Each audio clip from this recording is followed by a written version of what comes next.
wanted to introduce now Barbro Karlen, who is the author of And the Wolves Howled, and Barbro is also a champion equestrian. Barbro is also the reincarnation of Anne Frank, and she obviously is the author of the Diary of Anne Frank, which is the second most read document in the world next to the Bible. Barbro, can you tell us a little bit about your book, And the Wolves Howled, and your story? Yes, I will. Good afternoon, everybody, and thank you for having me here. I'm very happy to come here, and thank you, Walter, for inviting me. I will start to read just a few lines from my book, just to get us started. And it's called Memories from the Past. The darkness closes tighter and tighter around her. She's weeping and afraid. Her little body is shaking, and she's drenched in sweat. She can hear them running up the stairs. The shouted orders pierce her body like knives. Dogs are barking, and with a crash the door is kicked in. She wakes up. It's almost light outside. The birds are singing, and everything is quiet. Still not quite out of her dream, she dries away the tears from her face. So this is about what my childhood was like most of the time. I had these horrible dreams for as long as I can remember. And when I was about 2 years old, I told my mother that my name was not really Barbro, it was Anne. And of course my mother didn't know what to say, and she didn't really understand it, I guess. So she just thought that I had very lively fantasy.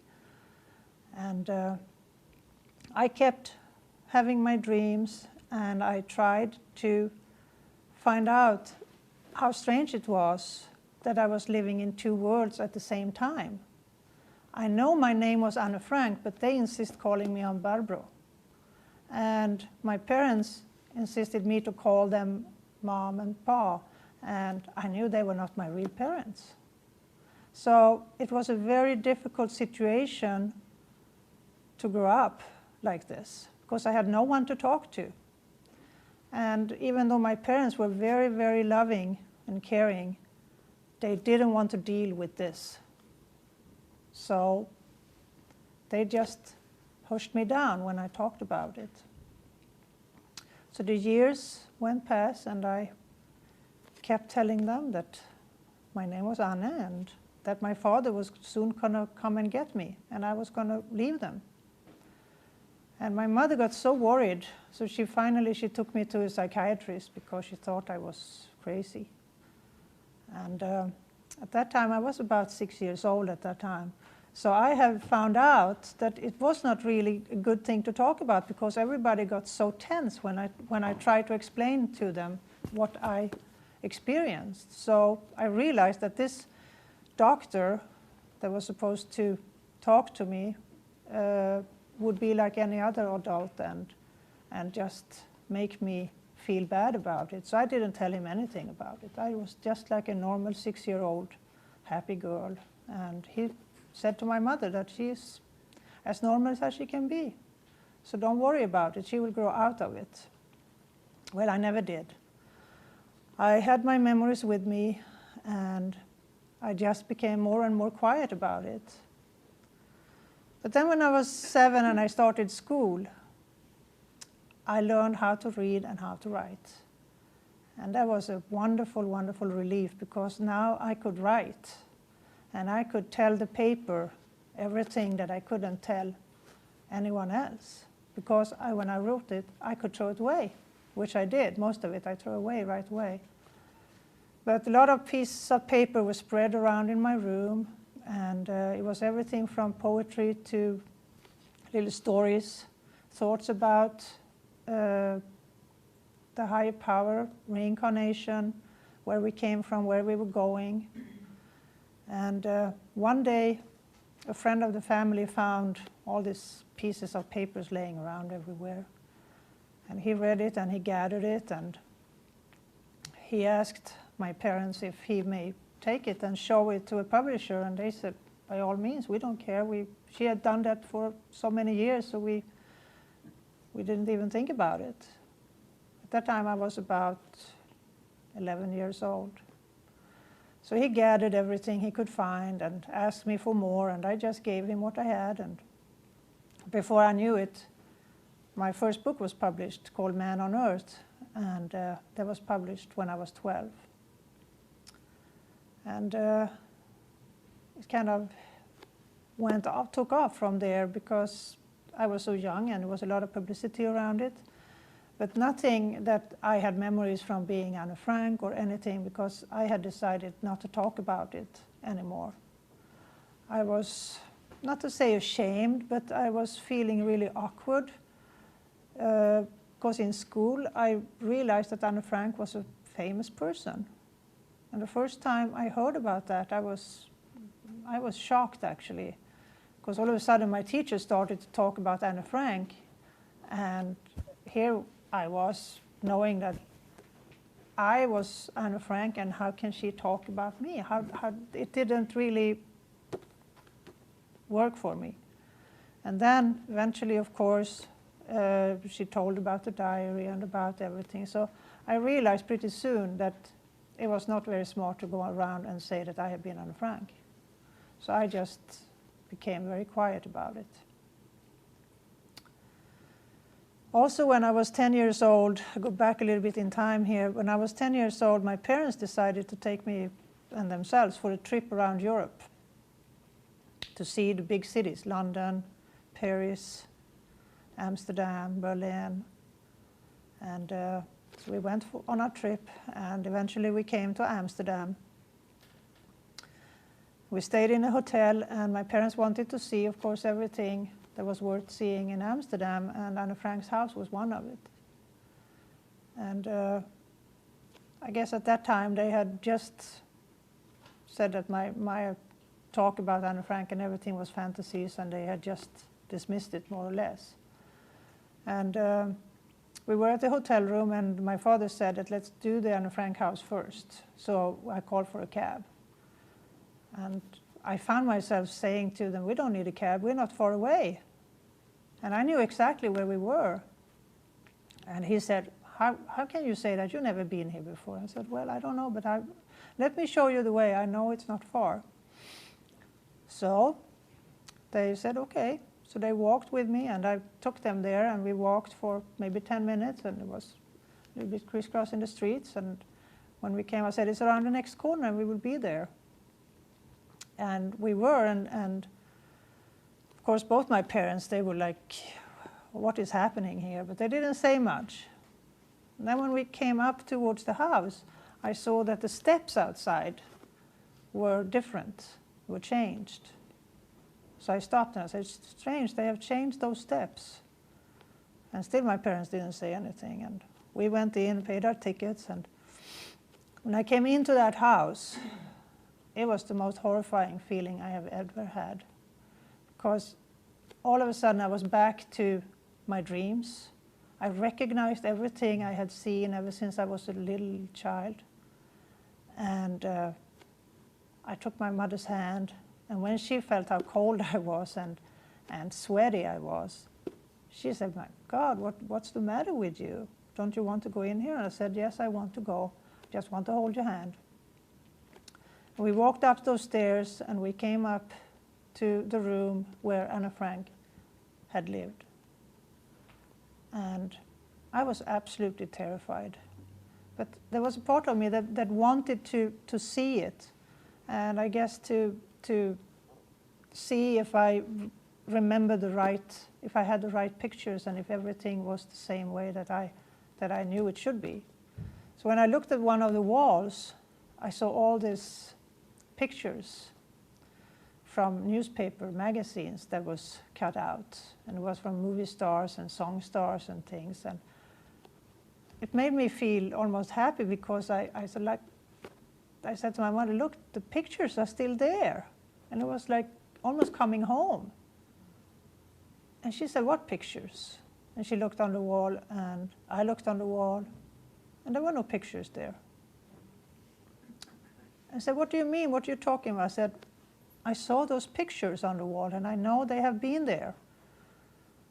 So she said, wait a minute. So she walked over to one of the guides that worked there and said, tell me, has it ever been pictures on this wall? And the guide said, yes, we just took them down a couple of weeks ago because Anne Frank put them up there, but we took them down because people are taking them and they're touching them and they will all be destroyed.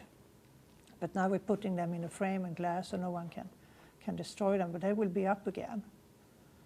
And I think that was the moment where my mother realized that it was not fantasy. Something had happened that was bigger than she could understand. So she just, hugged me and said, I understand, and you're not alone anymore. So I asked her if I could leave because I just couldn't be there anymore. And of course my father, he was interested in seeing all the documentary papers and everything that was there. So they wanted to stay, and I promised them that I will just go outside and I will wait for you outside. So they let me go, and I walked down those stairs. And I was crying, I tell you, I was crying. And I was so scared. It was terrible. I walked down, and then when I was almost down, I see this man in a green uniform coming up behind me and hitting his arm over me. And I swear to you, he was so real like you are to me now. I know he was there. So I tried to shelter myself. I fell, and I fell down on the floor, and I was laying there. And when I looked up, I saw all these tourists standing there looking at me. And there was, of course, no man in a green uniform. So I stumbled out, and I waited outside for my parents, and they finally came out. And like I said, at that time, my mother realized that I actually had been Anne Frank and that I had lived before. She totally accepted it. And from that day on, she became very spiritual herself. My father was a little bit different because he was almost annoyed that he had been overproved that I had lived before. He didn't want to be overproved. He just wanted to live in his Christian world where everything was set right. So he said that, well, I can't understand how you could show us the way here, how you could see the steps and how you could see the pictures and everything. And I admit that you have probably been here one way or another before, but that's it. You are the only one, and I don't ever want to talk about this again. So, and that was fine with me because I got the support from my mother, and I finally felt like I had been there and I had dealt with it, and I hoped that I could put it behind me because I really didn't want to deal with it. I didn't want to talk about it anymore. So I kept on writing my books, and that was my way of letting it out. But I didn't have any need whatsoever to tell people that I knew I had been Anne Frank or that I had memories or whatever. And I actually never thought I would. If someone had said to me just 6-7 years ago that you will go out and speak in public and even write a book about you have being Anne Frank, and I would have said, never, that would never happen. But you see, you should never say never. So I will tell later why everything changed. But as I grew up, when I was about 15, my memory slowly started to fade away. And I was so relieved. It was like getting a new life. All of a sudden, I started to become Barbro more and more. I could enjoy my friends, my riding. I was riding horses, and I wrote my books, and these memories just came further and further away from me. When I was about 16 and 17, I never had any bad dreams. I really didn't have any memories at all. I just remembered that I have had memories, but I didn't have to deal with it at all. So I was actually very, very happy. And I thought everything was behind me. boy, was I wrong, I tell you. When I was 18, I got married, a very short marriage, and I had a son that was born when I was 19. And me and my son was alone, and I raised him by myself together with my mother, more or less helped me. Because when I was about 23, I realized I couldn't make a living out of writing books and supporting my son and myself and everything, and I felt it was kind of not responsible to just rely on people wanting to buy what I wrote. At that time I had written about 10 books that was published. And they sold, and they were translated into different languages and everything, but still it was not responsible not to have an education where I could have a proper profession. So I thought, what should I do, and what can I become? What can become out of me? And my choice may seem very strange, but growing up, and even when I was older, even though I didn't have my memories left, I still had very difficult moments with certain things. And among those things was uniforms. Police in uniforms was always terrifying. So when I was pulled over by a police car, asked to show my driver's license, that was like someone was going to kill me. I mean, it was so terrible. And more than once I was thinking about trying to get away from them, which I never did, luckily. But I think if I hadn't done anything to that so-called phobia, I would have been in real trouble sooner or later. So, and also I was riding horses, and as everybody knows, that's a very expensive sport to have, very expensive interest. So I put these two things together, and I said to myself, why not become a mounted police officer? Then I can ride and get paid for it, and I put myself in a uniform, and maybe I can be normal and accept that uniforms are not killing machines. So I did. I went to the police academy in Stockholm, because I'm born in Sweden, as you might know. And I went there for 1 year, and I went through all the deals with the law books and driving and whatever you have to do as becoming a police officer. And after 3 years of education, I came into the mounted police in Gothenburg, on the west coast of Sweden. And I started to work as a mounted police officer training the young horses, which was wonderful. I loved it. And I did that actually for 15 years. And that was a long time, especially when you consider that things started to happen in the mounted police force that actually led to this book and led to everything coming back to me, which is very strange. I had often wondered, why did I remember my past life? Why do I have these memories, and why don't you have them? Or my mother had them? Or why was I different? And I never figured it out. I thought it was kind of unfair almost, because it made my childhood so difficult. And also when I wrote my books, I grew up not as a normal child, because of the books made so much publicity. So I was supposed to give speeches and read from my books, and priests and this and that wanted to discuss with me, and I was not really allowed to be a child. So I thought it was kind of unfair, and I was wondering why, and I was soon to get the answer. There was especially one man at the police force that I was terrified of him. When I heard his voice, and when he talked to me, I mean, it was like terrible, terrible experience. And this went on, and it just escalated.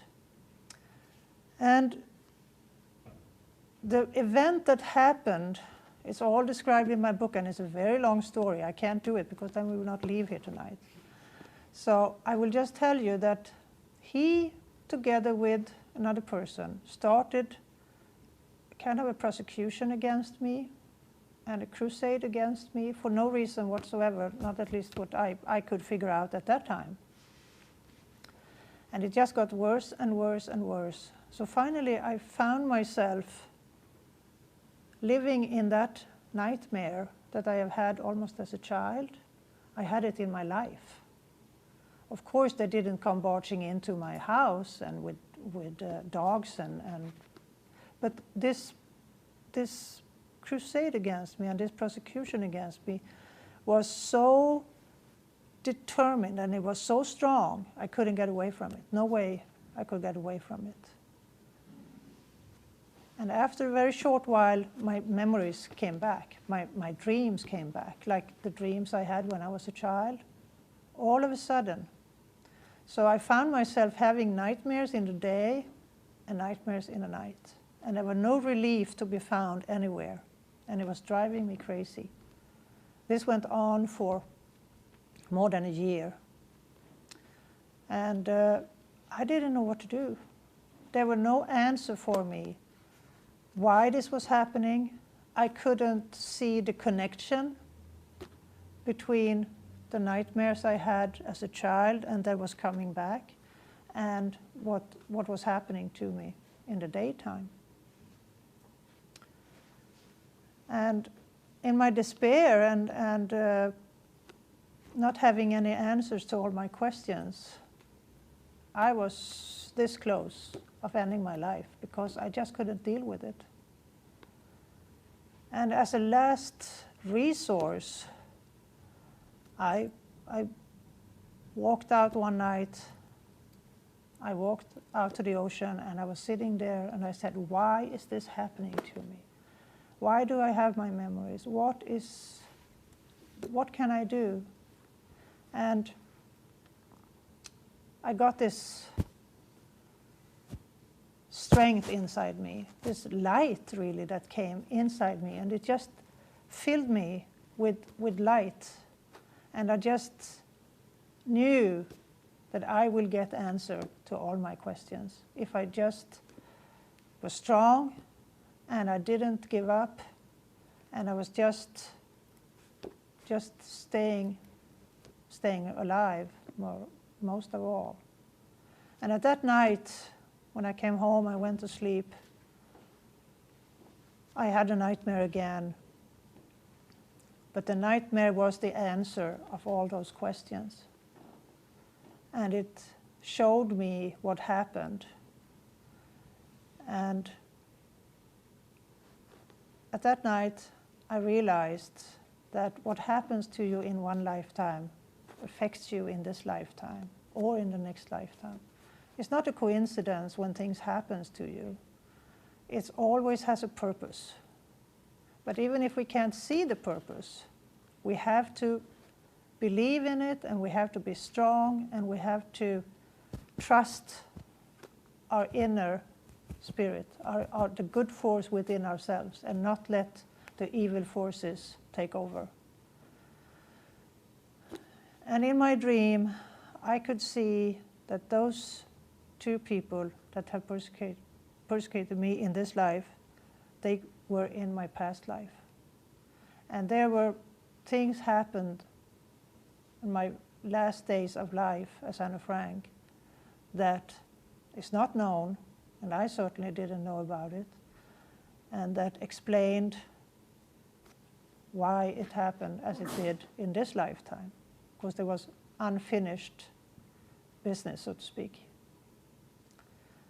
And when I realized that, it gave me so much strength. So I could stand up and say, well, last time you managed to kill me, this time you will not. This time I had the choice to stand up and say that I will not allow you to kill me. But in my past life, I didn't have that choice.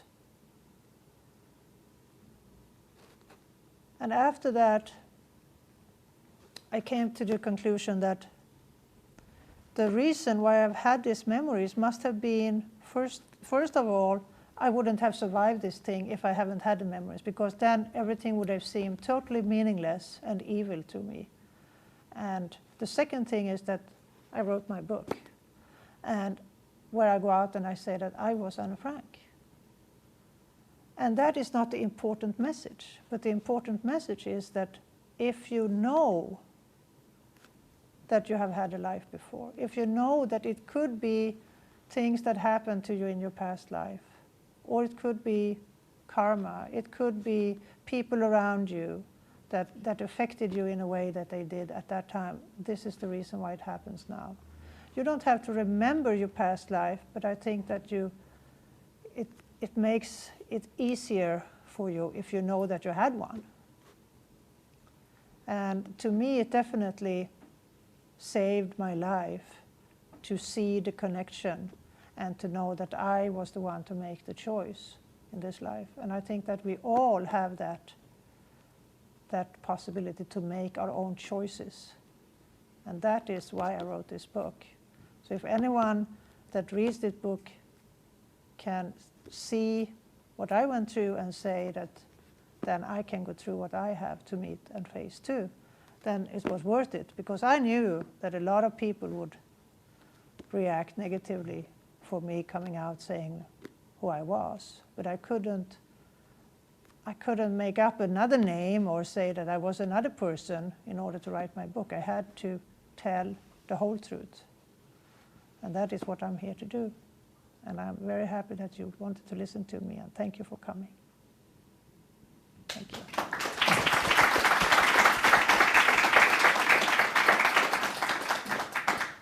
So does anybody have any questions?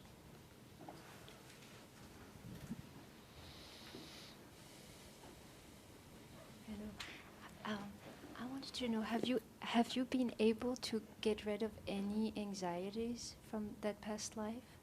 Yes. I actually, after this last dream I had, and when everything became clear to me, it was like taking away a shade in front of my eyes. It was really, I came to total peace with my memories and with my life in general too. And that's also a part of why I moved to America, actually. I moved here 5 years ago, and that was like a new start of my life, because I got rid of the whole backpack I had carried with me for all those years. So no more anxiety now. And have you found out other past lives other than Anne Frank's? No, I haven't. I have never really looked into that, because I have been asked many times if I want to do a regression, and I am so afraid of going back into that life again. So I really don't want to, and I had more than enough of memories that I wanted.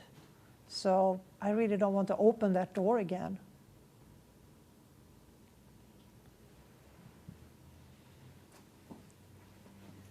Thank you.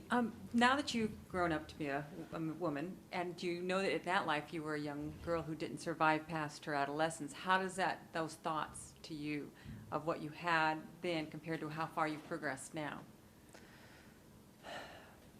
Well, that is a very difficult question. Because, like I said, my memories faded away when I was about 15. And I think that is about the same age where I left my life. And I didn't have any memories after that until these difficult times came up. And of course it has sometimes struck my mind that if I hadn't died in my past life, I would have been about 80 years old now. And you know, that's kind of a weird feeling. But other than that, I just can't really relate to what you're saying there, that being an adult woman now and a child at that time. Well, I mean, the idea is that that child that you previously know you have experienced didn't get to experience being an adult woman, and now you get to carry that with you. Do you feel that there's a continuance there? Yes, in a way it is, because I know that I wanted to write books. I know that I wanted to be famous, you know. And I'm not famous, but I have written my books, and I have pursued that. And I have got my message out to a lot of people about what's important in life and that you have to believe in the good forces. And that was very important to me as Anna Frank, and I have been able to Succeed in this life. yeah, I have been. Very good, thank you. Were you able to meet any of Annie Frank's relatives or friends? And if you did, how did they react to you? Yes, as a matter of fact, I was introduced to Anna Frank's last living relative that is her cousin and that lives in Switzerland. And I was introduced to him about 6 years ago by my publisher in Switzerland. And this Buddy Elias is a name, the cousin of Anna Frank, and he had heard about me having memories as Anna Frank because my publisher knew about it, even though I didn't write about it, but he knew about it. So he had told Buddy Elias this, and Buddy said that he wants to meet me, even though he didn't believe in reincarnation. And I think that he was curious just to see what person would go around and claim that she had been Anna Frank. So my publisher told me when I was there for a book signing, they said that there's a famous actor, which Buddy Elias is actually a famous actor, that wants to meet you because he has read your books. So my publisher didn't tell me who he was. So we were invited there for dinner, and we went there, and I knocked the door, and Buddy opened, and at the same moment we just fell in each other's arms. He was crying and I was crying, and we just sat alone for 2 hours, and we just talked and talked and talked. And Buddy is the president of the Anna Frank's Foundation, which is a very powerful foundation with a lot of money. And as a president of the foundation, he's in a very vulnerable situation, of course. So when he went out to newspapers, when they asked him about me, and he went out there and he said that I really believe that she was Anna Frank. If anyone was Anna Frank, it's Barbro. It was after my book was published. So he came right into the hot fire there. And when I wrote my book, I also sent the manuscript to Buddy first, and I said, it's you to read this book, and it's you to decide if it's going to be published or not. And he read it, and he sent it back to me, and he said that it's your story, and it has to be published. So without him, it wouldn't have been. But when he went out and said that he really, supported me and my book and everything, he was almost killed. I mean, they went after him like crazy.